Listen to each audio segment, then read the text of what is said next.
Good morning, kalolo ko lola. For today's video ay ipapasyal po namin kayo sa Tugonan Falls. Tugonan Falls ba? Pinoyan Falls. Tugonan. Kaya kung bago po kayo dito sa aking channel, please like, share, and subscribe. And don't forget to hit the bell button notification para po updated po kayo sa aking mga new videos and vlogs. Kaya, let's go!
Ayan mga kalolo kalola, nandito na po tayo sa mismong lugar kung saan ang Tugonan Falls.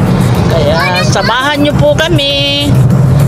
Samahan nyo po kami at diskubrihin natin ang kagandahan nito. Bago lang po itong nadidiskubre, kaya po hindi pa gaanong puntahan ng mga tao. Yan, samahan niyo po kami. Ayan, kasama ko po ang aking dalawang bestie. Si Dr. Jean Castillo ay galing pa po ng Nueva Ecija, at si Felisa Pulido naman ay galing pa po ng Tanawan, Batangas. Sila po ay mga legit na turista, kasi kung saan-saan naman na po sila nakarating. Kasama po siyempre ang inyong abang lingkod, Lolang Lagalag. Lolang Lagalag na din po sila. Kasama ko po sila lagi sa galaan. From Northern Luzon to Southern Luzon, hanggang dito po sa Mindanao.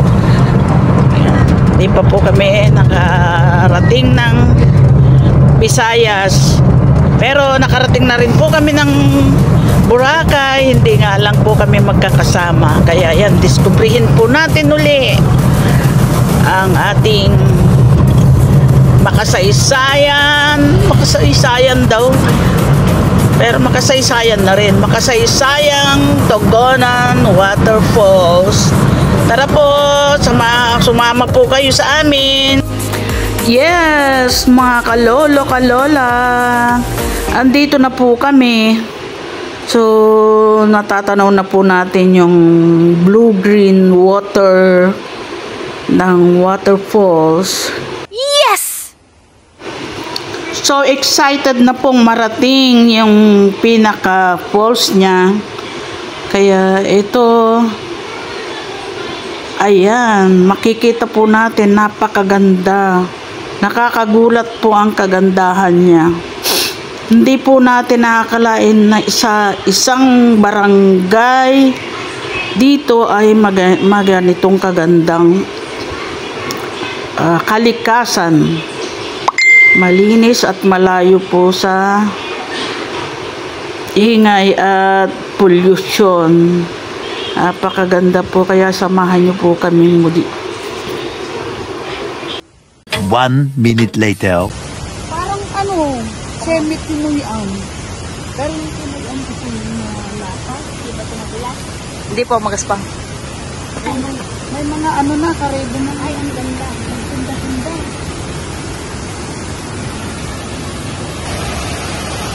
Andito na po tayo. Super ganda po mga kalolo, kalola. Grabe. Ang ganda ng creation ng Panginoong Diyos. Napakapalad po ng mga taga rito kasi malapit lang po sila sa kalikasang ginawa ng Panginoong Diyos. Napakaganda po niya. Ang tubig po niya ay asul-asul na maberde-berde. Yan. Meron pong langoyan din dyan na pwedeng-pwede. Hindi pa po ito na-develop. Iniumpisahan pa lang po ng barangay. Ito, parang 3 steps din po siya. Yan. Ito po yung unang madadatnan nating falls. At meron din po yan sa taas. Meron pa rin daw po yan sa taas. Kaya parang hawig po ito ng Tinoyan Falls. Although ang Tinoyan po ay napakataas po siya. Pero ito po ang lugar na safe pong maligo. Hanggang baba po yan. Wala akong Di mo pa nakita. Ayan, napakaganda po niya. Napakalamig po ng tubig dito. Hello, class. Malamig man pero masarap maligo. Napakalinis po niya mga kalolo. Ayan, enjoy po ang aking dalawang bestie. Mauulit po ang punta namin dito. Ayan ang aking kumarelita. Ang aking dalawang bestie. Ayun sila. Picture.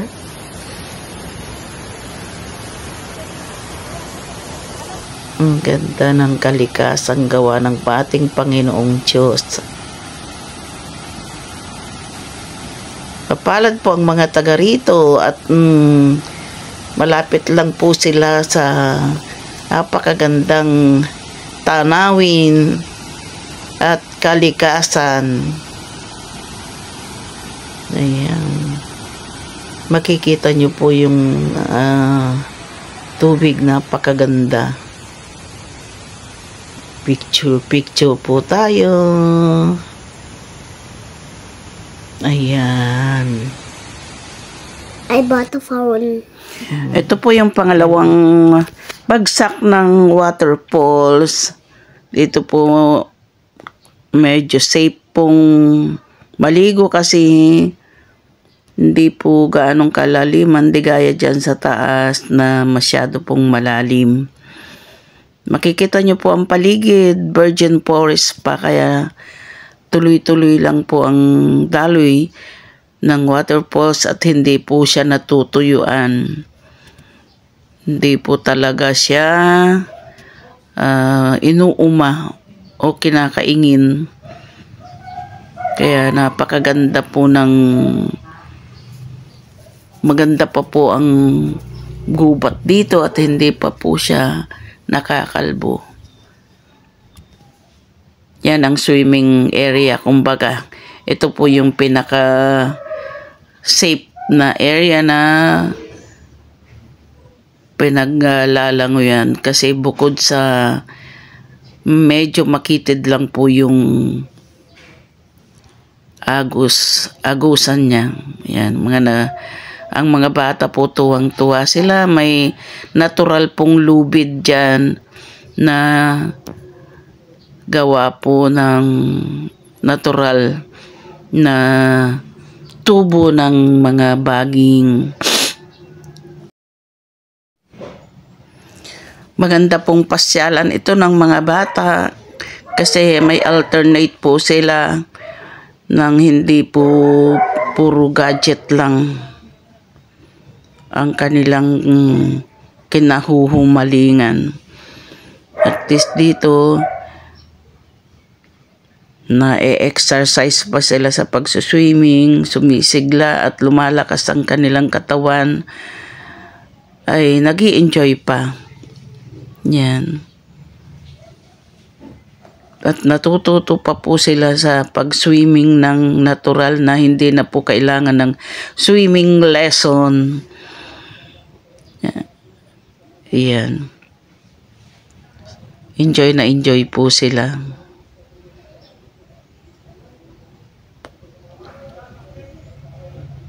Ito po yung alternate ng gadget.